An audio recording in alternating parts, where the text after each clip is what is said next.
All right, so alchemy.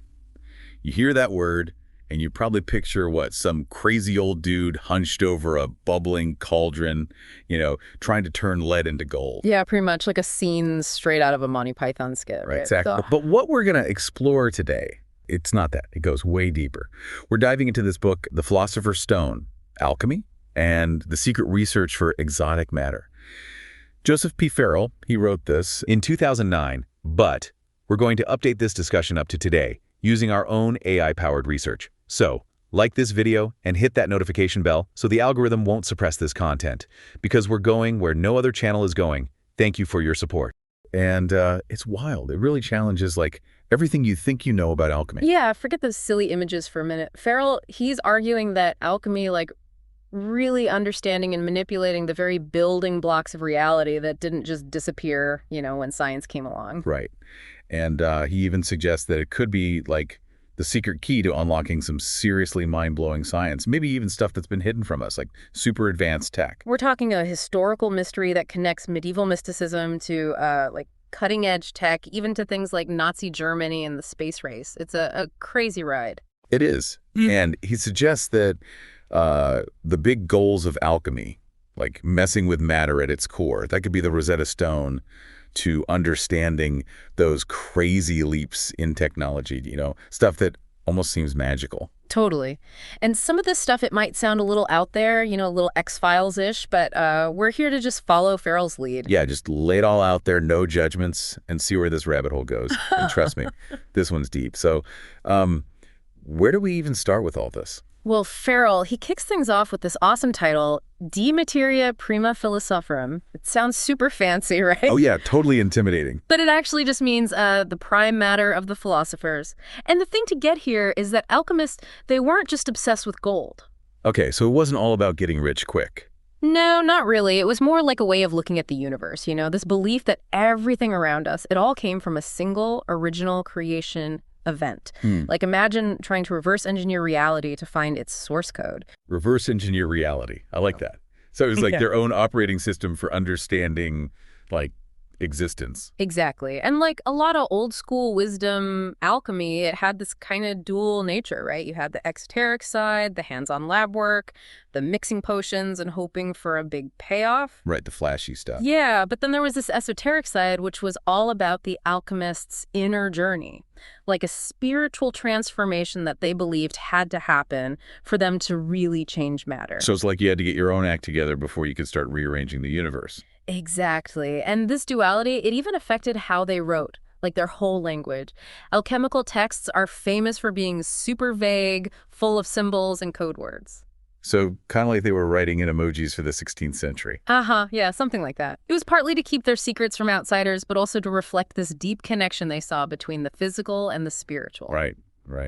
And speaking of connections, you can't talk about alchemy without running into astrology and precious stones. Oh, yeah, they're everywhere. I always kind of dismiss that stuff as, mystical mumbo-jumbo. Yeah. But Farrell argues that it was a way bigger part of their system. Right. They believed that certain stones actually embodied the energies and influences of different planets, like a cosmic color coding system, Okay, break it down for me. So think about it. The sun, they associated that with yellow stones, like amber. The moon, that was pearly white ones, like diamonds. Gotcha. So Mars would be red, right? Exactly. Like a fiery red ruby. And then you have slippery Mercury, that was neutral stones, like agate. Majestic Jupiter, that was deep blue sapphire. Okay, I'm starting to see the pattern. So Venus would be green, a lush green emerald. And finally, somber Saturn, that was jet black stones. It's like their jewelry was a cosmic mood ring. That's kind of cool, actually. So what was the point of all this? What were they trying to do with all this cosmic energy? The big idea was to concentrate this cosmic soul, like the fundamental life force that's in everything, into the Philosopher's Stone. Right, the Philosopher's Stone. That was like their ultimate goal, right? Yeah. The key to transmutation and all that. Exactly. And they believed that by understanding these cosmic forces and how they showed up in these stones, they could create the stone. And what about the elixir of life? Was that the same thing? Well, sometimes they're used interchangeably, but the main idea was that this stone, or elixir, would give them the power to transmute things. Their goal was to get back to this prime matter, the original stuff that everything came from. And they thought achieving this this philosophical gold would give them godlike power over creation. Whoa, so they weren't just messing around with elements, they were trying to tap into, like, the source code of reality itself. That's some heavy stuff. It was about concentrating a sort of universal life force, a cosmic energy or soul, if you will, into a tangible physical form. This stone was believed to have the power to transmute matter, to elevate it to a more perfect state. And some alchemists even believed it could reactivate ancient, lost technologies. Technologies hinted at in texts like the Sumerian Tablets of Destiny, which Farrell discusses quite extensively. The Tablets of Destiny, those mysterious Sumerian artifacts that keep popping up in Farrell's work, they sound almost like some kind of cosmic control panels from a long-lost civilization. And the alchemists, they were trying to figure out how to turn them back on, essentially. Precisely. And you have to wonder, why did alchemy persist for so long, centuries and centuries, with very few confirmed cases of successful transmutation? Right. You would think people would have given up at some point. But they didn't. And Farrell suggests a possible explanation for this. He proposes a connection, and this is going to sound a bit strange, between the persistence of alchemy and the development of some core doctrines in Western theology, specifically the Augustinian understanding of the Holy Trinity. Wait a minute. Are you saying that the idea of the Holy Trinity, one of the foundational doctrines of Christianity, could have somehow helped preserve alchemical ideas? Exactly. Farrell points out that the shield of the faith, the diagram often used to represent the Trinity in Western Christianity, has a very similar structure to certain key alchemical concepts and diagrams. This theological resonance, he argues, might have given alchemy a sort of cloak of respectability, allowing these ideas to be discussed and transmitted even within a religious context. It's like hiding top-secret scientific research inside religious texts. That's some next-level subterfuge right there. And then, of course, you've got figures like Paracelsus. He was a famous alchemist, physician, astrologer, all around. Fascinating guy. And he didn't see the triune stone, this three-part philosopher's stone, as just a metaphor. He believed it was a literal key to unlocking some lost ancient scientific knowledge. Knowledge from a civilization that predated the Egyptians, the Sumerians, everybody. Paracelsus even emphasized the importance of timing in alchemical experiments. He believed that the success of an experiment depended on things like the time of year, the alignment of the stars and planets, which, when you think about it, is pretty fascinating. Yeah, because he's essentially saying that there are these subtle cosmic influences at play that can affect how matter behaves. And conventional science at the time, they didn't have the tools or the understanding to explain any of this. And Farrell, he brings in some super old ideas like Hermes Trismegistus, right? Oh, yeah, Hermes Trismegistus. He had this triune concept of God, space, and cosmos. But it wasn't just a simple three-part list. It was full of contradictions, like knowledge versus ignorance, rest versus motion, spirit versus matter. So like a cosmic tug of war. Yeah, and space in this model was like the mediator, the thing that brought these opposing forces into balance. I see, like a cosmic referee. So three is a big theme here, right? Yeah. Like with the Christian Trinity. Definitely. And this idea pops up all over alchemical writings. Arnoldus de Novavilla, he even directly linked the triune stone to the Christian Trinity, but with a twist.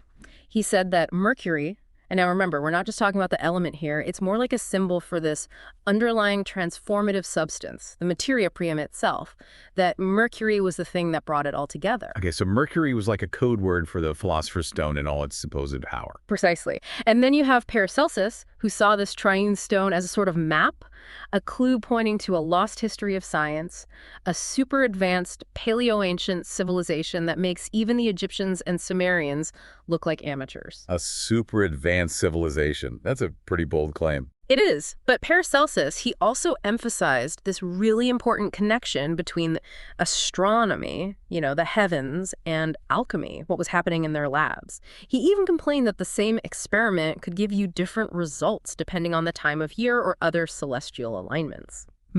Interesting. So he's saying that the stars could actually influence their experiments. Exactly. Keep that in mind, because a Russian physicist, centuries later, he would end up scratching his head over some very similar observations. Ooh, foreshadowing. Yeah. I like it. But wait, there's more, right? Farrell throws in some crazy historical stories, too, like that Swedish general who supposedly saved his own neck with alchemy. Oh, yeah, General Paykel. He was facing execution, but he offered King Charles XII this insane deal, 1 million crowns of gold every year if the king would just spare him, because, alchemy. He promised the king a gold-making machine. That's a pretty big gamble. It is. And apparently he even did a demo for a skeptical British officer, whipped up some gold right there on the spot, which was then actually used to mint coins. Wow. It's kind of hard to imagine a king and a general being fooled by some parlor trick with those stakes. Right. And there are more. The book talks about a random Frenchman who supposedly pulled off transmutations. And then there's Richthofen, who supposedly, right in front of the Holy Roman Emperor, turned mercury into gold using some mysterious powder. Hold on, he did this in front of the emperor. Talk about pressure. Yeah, and the emperor was so convinced he even had these commemorative medallions made to celebrate the divine metamorphoses. Richthofen, he got a promotion to nobility. Not bad for a day's work. That's wild. It's like history has these weird glitches where alchemy seems to have actually worked, or at least people in power really thought it did. And then Farrell throws in this really interesting take on the story of Moses and the golden calf. Oh, yeah, that's a fascinating one. The book suggests that melting down a giant golden statue, turning it into a powder, and then making it drinkable, that would have required some seriously advanced tech, way beyond what we think they had back then. Right, like industrial level furnaces and stuff? Exactly. And Farrell, he mentions this ancient alchemical text, the domestic chemistry of Moses, hinting that medieval alchemists actually saw Moses as one of their own. They even called their work the Mosaico-Hermetic art.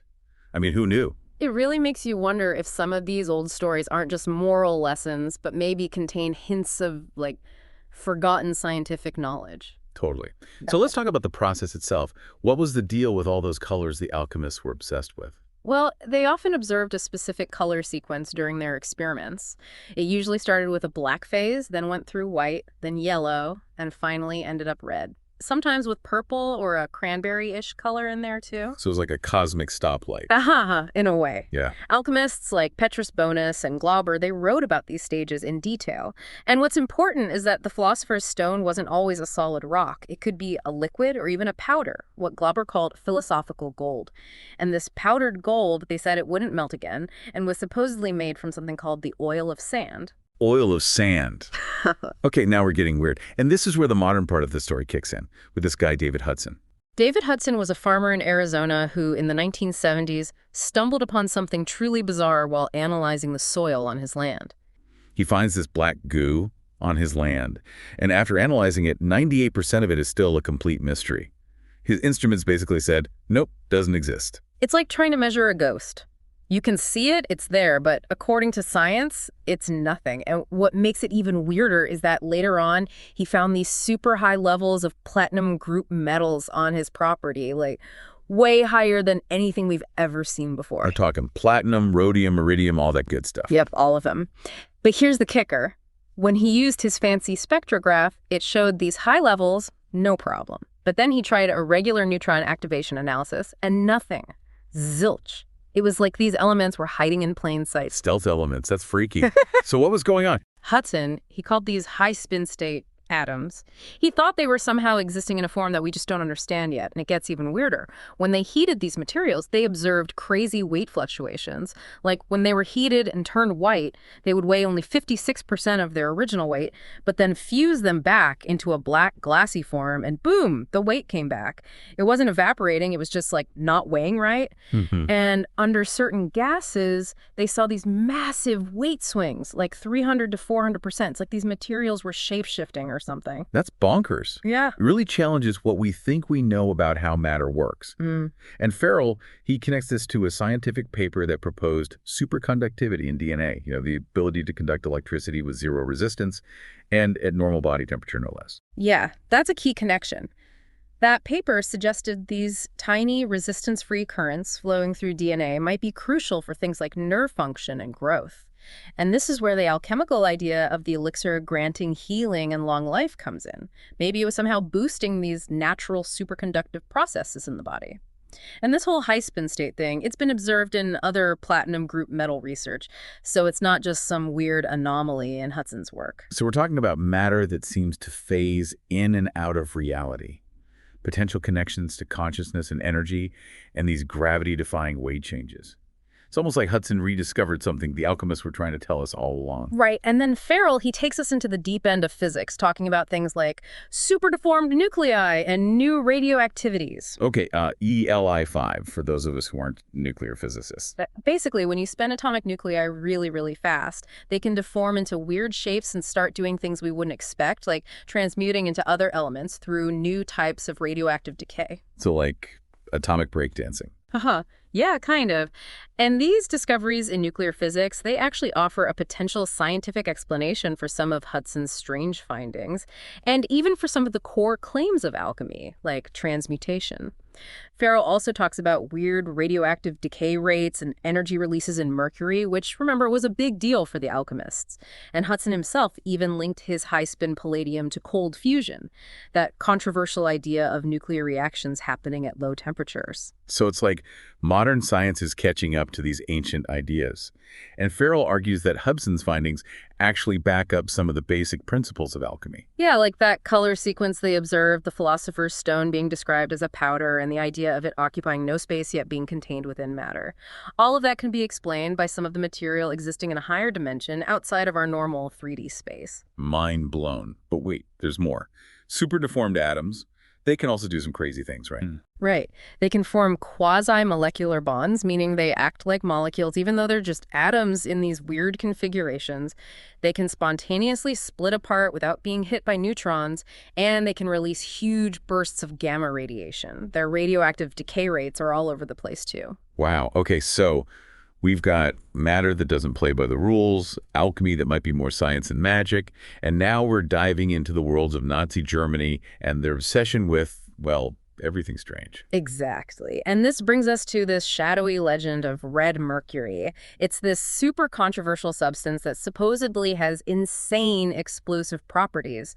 Sam Cohen, the guy who invented the neutron bomb, he thought it might be created by subjecting mercury to extreme pressure, stripping away its electrons and storing a ton of energy. So red mercury is like the Bigfoot of the periodic table. Everyone's heard of it, but nobody knows if it's real. Right.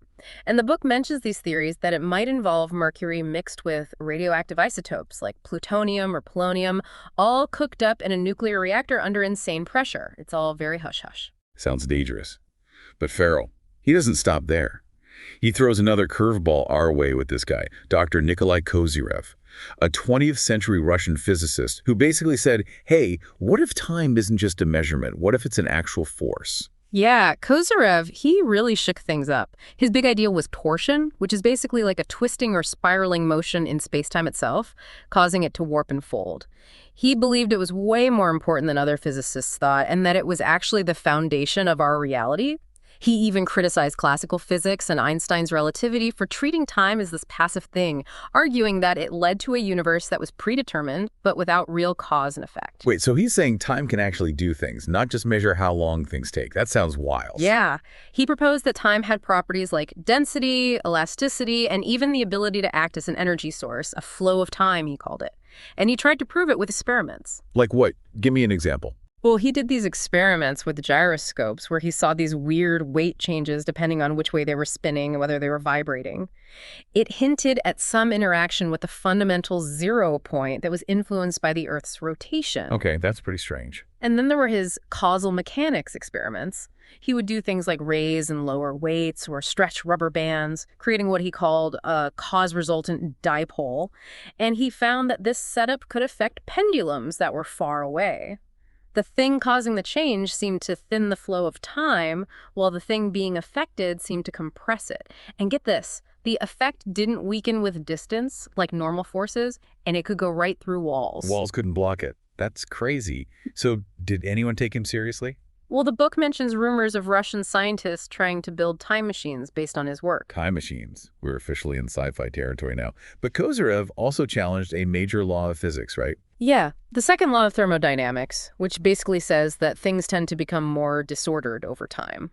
Kozyrev, he pointed out that the universe isn't reaching this state of total equilibrium. Like, we still have stars and galaxies, which are very ordered systems, despite how long they've been around. Yeah, so he's poking holes in our understanding of how the universe works. And Farrell, he connects this back to alchemy. Exactly. He points out that alchemists often use really vague language, And Paracelsus even hinted at quantization in their results, meaning that a specific amount of their medicine could only transform a precise amount of base metal. It's like they were observing some underlying structure in their transformations. And Farrell speculates that Kozyrev's ideas about torsion and the nature of time might help us understand ancient structures like the pyramids. So maybe the ancients were onto something we're just now rediscovering. But the book also mentions that Kozyrev got a lot of pushback, right? Oh yeah, his work was often dismissed as pseudoscience, which interestingly is similar to how the Red Mercury story was treated. This raises the question, were there attempts to suppress research that was just too radical or potentially dangerous? Good question. And then there's this whole thing about the unexpectedly huge explosions in some early hydrogen bomb tests. Right. Farrell speculates that maybe they tapped into some unknown energy source, something that Kozyrev's theories could potentially explain. Okay, so now we're really getting into the conspiracy theories. Yeah. But hold on, we're not done with alchemy yet. Farrell brings it all back around and says that Kozyrev's work actually validates some of its key principles. Exactly. Like the importance of heat in their processes, the idea of transmutation happening in steps, and that color sequence we talked about. It's almost like Kozyrev's physics provides a modern framework for understanding what the alchemists were doing. Okay, buckle up, because now we're heading into the most controversial and, honestly, the most exciting part of the book. The Nazis' obsession with alchemy and some seriously advanced physics. We're talking about the mysterious serum IRR 0525 and the legendary Nazi bell. This is where things get really interesting. Farrell starts by reminding us about Franz Tausend, a German alchemist who claimed he could make gold from Mercury and who was connected to high-ranking Nazis. This sets the stage for the idea that the Nazis weren't just about military power. They were also deeply interested in esoteric knowledge and potentially groundbreaking science. Okay, so it's not just the Indiana Jones version of Nazis hunting for magical artifacts. There's a deeper, weirder story here. Exactly. And this is where the farmhole transcripts come in. These are secretly recorded conversations between German scientists who were captured by the Allies at the end of World War II. And what's fascinating is that they casually mention these incredibly advanced physics concepts, things like lasers and ways to use light to transmute elements, what they called photochemical processes. They even had this whole concept of Aryan physics, which rejected Einstein's theories in favor of quantum mechanics, seeing as a more German way of understanding physics. Aryan physics, so they were trying to rewrite the laws of physics to fit their ideology. Yeah, basically.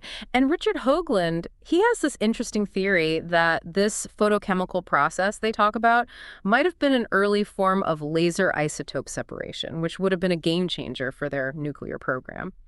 There's even a part where they're talking about separating isotopes, but one of the scientists, Wirtz, he disagrees that they were using spectrographs, hinting that they had a much easier, less labor-intensive method.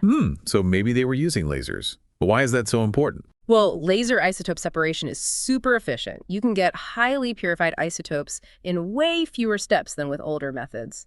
And Farrell, he connects this to IG Farben, the massive German chemical company, and suggests that they might have been doing advanced isotope separation at Auschwitz. It's a pretty horrifying thought. Yeah, that's dark. But it would explain why they were so interested in thorium and radium, which totally confused the Allied scientists who were trying to figure out what their nuclear program was up to. Right. They just couldn't figure out what the Nazis were doing with all that thorium and radium. And then you have these tantalizing hints about even weirder stuff, like those experiments with a death ray that was probably some kind of magnetic beam. And then there are those documents from the Kammlerstab, this top-secret Nazi think tank outlining research into nuclear-powered aircraft, laser weapons, and all sorts of futuristic technology. It paints a picture of a Nazi research program that was way more advanced than we usually give them credit for. So we've got Nazis messing with nuclear physics, alchemy, and now esoteric archaeology. Yeah, the Ahnenerbe, the Nazi Institute for Ancestral Heritage. They were obsessed with folklore and ancient symbols. The book suggests they might have believed these held hidden scientific knowledge. Like a secret code hidden in plain sight. Exactly. And then you have Carl Maria Williget, Himmler's personal occult advisor, with his super bizarre worldview about a pre-classical Atlantean civilization that was destroyed by a cosmic catastrophe. He believed they had a system of physics based on galactic scales and that it was encoded in runes. Okay, this is getting pretty out there. So what was his deal? Williget, he saw spirit in matter coming from a primal twist or torsion at the moment of creation. His interpretation of the triune stone and his definition of God as encompassing time, space, energy, and matter, all in a circulating current, it all points to a physics based on this idea of primordial torsion. And his world egg concept with two opposing spirals. It's very similar to Victor Schauberger's theories of implosion and explosion, and it even echoes Kozyrev's ideas about torsion in space-time. So lots of spirals and cosmic forces swirling around. But how does this tie into the Nazi bell? Well, Williget, he linked his cosmic physics to the precession of the equinoxes and galactic cycles. He saw these spirals as forming a world axis with poles, which Farrell suggests might be directly related to the Bell Project. So they were trying to build something based on this ancient cosmic knowledge. It seems that way. And Farrell also brings up this 1924 newspaper article about a scientist named Gerlach who claimed to have transmuted mercury into gold using high-powered mercury vapor lamps. He points out that Nagoka, another scientist, said that purifying the mercury was crucial for this to work. And since Gerlach was the head of the Bell Project and an expert in things like spin and magnetism, he almost certainly would have known about this research. Okay, so we've got transmutation, mercury, strange energies. It's all coming together. And then there's this mysterious serum 525. What's the deal with that? That's the big mystery. Farrell believes it's central to the Bell's operation. He describes the Kamlerstab as this massive, shadowy organization that was even bigger than the Manhattan Project, working on all sorts of advanced technologies, including nuclear propulsion and anti-gravity. He even compares it to Bob Lazar's claims about Element 115 powering alien spaceships at Area 51, pointing out the similarities between the name Area S4 and the Nazi SS Development Area 4, and the fact that Element 115 was later synthesized in Germany. It's like he's hinting that maybe those alien technologies Lazar talked about actually came from the Nazis. Whoa, that's a wild connection. Yeah. But how does the bell fit into all of this? Farrell suggests that the bell, with its counter-rotating drums, might have been designed to maximize torsion effects, maybe even with one set of drums stacked on top of the other, like Williget's primal twist. And he sees Aryan physics not just as bad science, but as a deliberate attempt to create a whole new physics that went beyond the limitations of relativity and quantum mechanics. So they are trying to break the rules of physics. That's ambitious, to say the least. It is, and the book compares different interpretations of how the bell might have worked, focusing on the type of electrical current used and the role of mercury in high-speed rotation and potentially causing nuclear distortions and generating powerful electrical charges that could lead to levitation or anti-gravity. It even brings back the alchemical idea of transmuting mercury into gold and suggests it might be relevant to the bell given Gerlach's involvement and the focus on mercury and spin. Okay, so lots of weird physics, mercury and spin. Yeah. And then there's that Nazi obsession with beryllium oxide and thorium oxide. What was that about? Well, Farrell connects this to a later discovery at Livermore Lab of a special type of thorium-229 that has this incredibly low excitation energy, meaning it can be easily manipulated with lasers. And there's even a controversial claim that element 122, unbibium, can be found naturally in thorium, which just adds to the mystery. So thorium was more than just a nuclear fuel source. It seems so. And Farrell proposes this really wild idea that serum 525, maybe a compound of mercury, and this special thorium-229 could have been both a measurement tool inside the bell and a fuel source for its rotating drums.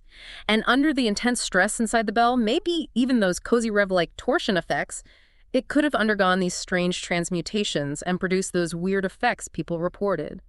He even suggests it might be connected to the later red mercury scare in the Soviet Union. Okay, so now we've got a potential explanation for red mercury. That's a big deal.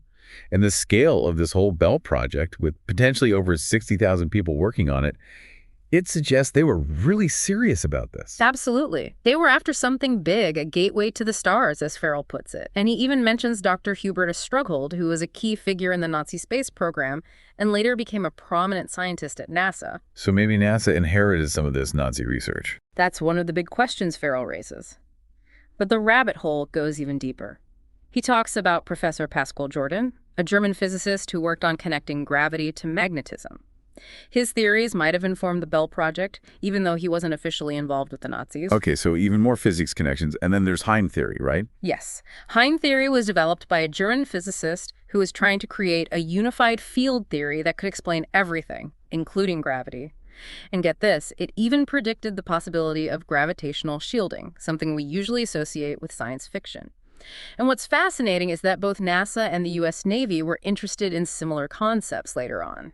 So this German physicist, he basically came up with a theory of everything. Well, he was trying to. His theory said that space-time was made up of these tiny, discrete units called metrons, and that forces were just distortions in this grid.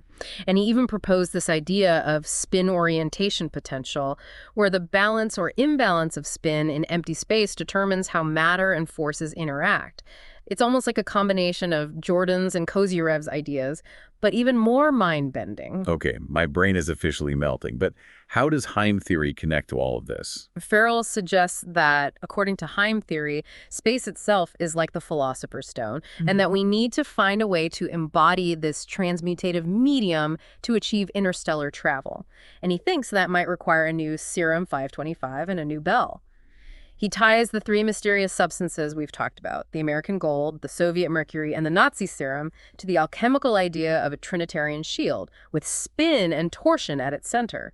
It's like he's suggesting there's this fundamental physics we're just beginning to understand. This is blowing my mind. But wait, there's even more. There is. Farrell briefly mentions Otto Rahn, an SS archaeologist who believed that the Golden Fleece was the same as the Philosopher's Stone. And there are rumors of a superconductive object being smuggled from Germany to the U.S. in 1938, possibly connected to Rahn's research. And here's the final picker.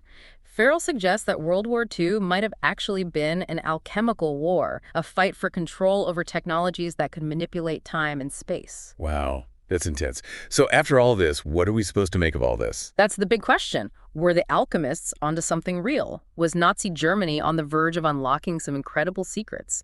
And if so, what happened to those secrets? Okay, so we've got centuries of alchemical tradition shrouded in mystery, hinting at lost knowledge, maybe even some theological connections. But what about the modern era? How do these ancient ideas connect to what we know about physics today? Well, Farrell argues that there are some surprising parallels, and this is where things get really interesting. He calls it modern alchemy. So this is where we enter the twilight zone. We're talking cold fusion, or as the cool kids call it now, low-energy nuclear reactions. Less sci-fi sounding, I guess. But get this, since like the 90s, some scientists have claimed they're doing exactly what the alchemists wanted, transmuting elements, but in a lab, without needing a giant nuclear reactor. One of our sources even calls it modern alchemical transmutations. It's definitely attention-grabbing. And look, it's a controversial field, tons of skepticism, but we've got this survey data with researchers claiming they've actually seen transmutation happening firsthand. We're not talking vague theories. We're talking reports of actual experiments where elements are, like, changing their identity. Okay, so let's get into the specifics. Jean-Paul Biberian, for example. He says he's observed silicon decreasing while calcium increases in biological systems, like in seeds and algae. Your houseplants are out there doing alchemy. Who knew? He also mentions uranium enrichment in exploding wires and even creating silver 107 using palladium. Oh, and get this. He reports a large number of transmutations happening in carbon plasma made with microwaves. That sounds like something straight out of a comic book. It's pretty wild. And then there's Edward Esco with his quantum rabbit experiments. Amazing name. He claims to have pulled off some seriously mind-boggling transformations, all under vacuum at, like, relatively low temperatures. He says he's turned zinc and sulfur into palladium. That's basically turning lead into gold, alchemically speaking. He also mentions getting copper from iron and lithium, and germanium popping up from lithium and copper. And here's the thing, while some of the researchers in the survey said they kind of stumbled on transmutation as an unexpected side effect, Esco designed his experiment specifically to prove that transmutation was possible. This is getting weirder by the minute. And then you've got Yasuhiro Iwamura, who's got this whole elaborate method using deuterium gas, passing it through these super thin films of palladium and calcium oxide. And he claims this actually triggers transmutation. He's talking cesium turning into praseodymium, barium into samarium, and tungsten into platinum. I mean, these aren't just hints. These are like full-blown elemental recipes. It's pretty incredible stuff. And the survey highlights a bunch of other researchers who are reporting similar, element makeovers, all using different techniques. Xingzong Li mentions zinc and terbium transformations in hydrogen-palladium systems, lithium isotopes changing, copper appearing in deuterium-palladium setups. Tadahiko Mizuno found iron-based stuff with, like, totally weird isotopic ratios after zapping palladium with heavy water. And then there's Vladimir Vysotsky. He says he's managed to transmute radioactive cesium-137 into stable barium-138 using, get this, special biological substances. And the efficiency of the process actually increased over time. He even talks about early experiments where he created iron-57 from manganese and deuterium in these microcultures. He was specifically testing theories about how these reactions might happen in living systems. So it's basically a whole buffet of elemental transformation. Exactly. But were these researchers always setting out to, like, deliberately transmute elements? Or were some of these discoveries kind of like happy accidents, like finding a 20 in your old genes, except it's a new element? That's a great question. The survey actually asked about that. So Biberian and Esco were intentionally trying to trigger transmutation. Iwamora's goal was to make rare elements that would be super easy to detect to rule out any contamination. Lead stumbled upon unexpected stuff while looking for helium. Mizuno, he started by observing neutron emissions in high-temperature deuterium experiments, wasn't really looking for transmutation at first. And Vysotsky, his early work was all about testing his theories of these low-energy nuclear processes happening in, like, dynamic systems. So yeah, a real mix of planned investigations and those, wait, what just happened moments. It's like the scientific version of a treasure hunt. Absolutely. So I'm curious, what did these researchers think were the most convincing transmutation results, besides their own work? It's like asking a chef what their favorite restaurant is. Right. Well, Biberian, he was super impressed by Iwamura's work, specifically because of those clear one-to-one element transformations. Esco pointed to Pambos's claim of transmuting uranium into americium. Lai listed a bunch, including stuff on tritium, helium, multiple nuclear products from Miley, Mizuno, and Amori. And again, Iwamura's cesium to praseodymium result. Mizuno was a fan of Bockris's early work, where he claimed to get iron forming from carbon in cold fusion experiments.